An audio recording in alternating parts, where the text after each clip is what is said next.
Father, and of the Son, and of the Holy Spirit, one God. Today is the Leavetaking, the last day of the Feast of Theophany. We were spoiled this year because although the feast is always the same length, 8 days, because it was on a Saturday, and then we got 2 Sundays after Theophany, as it were. 2 Sundays fell within the octave of the feast. And so we can continue to celebrate this great feast of light, this feast of enlightenment. As we read in last Sunday's Gospel, the people that sat in darkness have seen a great light. And rather coincidentally, this morning's epistle speaks about these themes. I say coincidentally, we're at that point in the year when, because Pascha is going to be later this year, the lectionary runs out of things to give us, and so we have to kind of dig back into the earlier part of the lectionary, things we didn't read because of the Feast of the Cross, or indeed of Nativity. And so we have this selection again from Ephesians. We were reading through Ephesians a few months ago, but we're in chapter 5 now. And St. Paul speaks about light and darkness. And he has some very practical advice for us. As we reflected last week, this enlightenment, this light that comes upon the people in the darkness, we oughtn't to assume that it's just some kind of private and personal phenomenon. Yes, I have received the truth, and let me, in my own private sphere of religious and spiritual life, I will attend to that. But otherwise, it won't make a lot of difference in my life, and people probably won't notice. We're good Canadians. We don't, we're not obnoxious that way. Religion is something we leave to the private sphere of our lives. But that's not the enlightenment that the gospel speaks of. And St. Paul is at pains to make that clear to us. So today, let us listen to the words of St. Paul in this letter to the Ephesians, and think also of St. Nina, the Enlightener of Georgia. Like many other saints, has this title, Enlightener. We speak of Gregory of Armenia as Enlightener, or Patrick of Ireland, or for North America, people like St. Tikhon or St. Innocent. We give them this title, Enlightener. What does it mean to participate deeply in this feast of light, that we give light ourselves to the world? To situate ourselves again, we haven't been reading from Ephesians for a while. Remember, it's not actually a letter to the Ephesians, likely. It is a letter from Paul at Ephesus to churches in the vicinity. And these are new Christians, people who have recently received the gospel, mostly from Gentile background. And St. Paul goes to great lengths to tell them what it is that the light they have received is all about, how it should indeed change their lives. Remember, he said that they have had to them revealed that mystery from before the ages, that mystery through which in the Messiah Jesus, God is intending to unite all things in heaven and on earth. And he's told them, this is earlier in the epistle, that they are in fact a new humanity, that they have come from Gentile or Jewish background and united together in this new form of being human. And now in this latter part of the epistle, he spells out what that practically means. And so as we get to chapter 5, it's these themes of darkness and light that he evokes. And he's not subtle. He says, and we heard this at the beginning of this morning's lecture, you were darkness. You were darkness. And now you are light. That's the change. That's what has come upon you. We mustn't sort of soften or make simple these words. Darkness to light is a profound transformation indeed. And so he says, act, behave, live as children of the light. And what does that mean? It means actually going to every part of this world and rooting out the darkness and shining that light. It's not enough to have received it. It's not enough to be enlightened.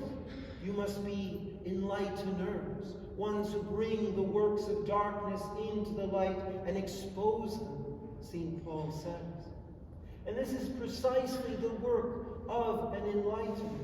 When St. Nina, who was in Cappadocia and was left more or less orphaned by her parents at an early age, her father decided that he wanted to go and become a monk. God love him. And then her mother decided to ask her own brother, who happened to be the Patriarch of Jerusalem, to make her a deacon. And she went to serve in that ministry. And Nina, as a child, was left alone. Her uncle, the Patriarch, sent her to be looked after in a Christian home. But she grew up surrounded by difficulty and struggle, and was always looking for places in the world. She was not content to have received the light of her baptism, but was looking around for where the darkness might be, that light might be shared. And so this love for people surrounding where she lived came upon her. And she prayed fervently for the salvation of those nations, most specifically in the kingdom of Iberia, the Georgian people. And then throughout her life, she confronted that darkness, being brought to Rome, first of all, to prepare for that missionary journey. This was at the time of the Emperor Diocletian, one of the worst and most persecuting of the Roman emperors. And yet she faced up to that darkness.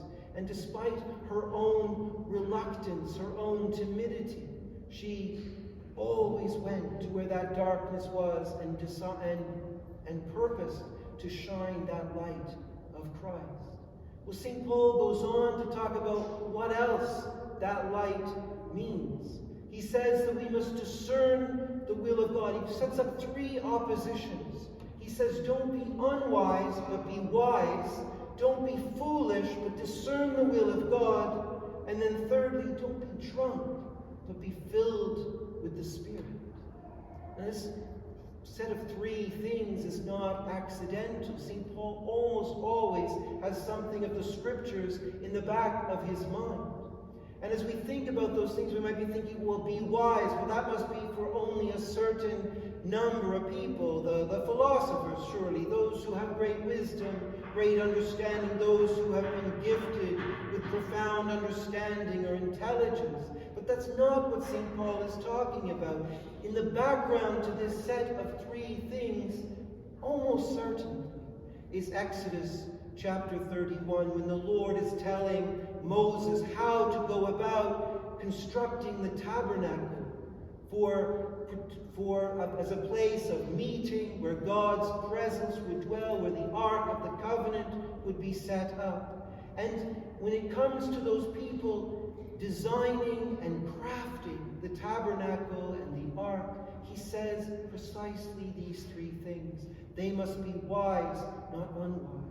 And the wisdom here is a practical kind of wisdom. It's not the wisdom of philosophers. It's the wisdom of habit and practice and skill of craftsmanship.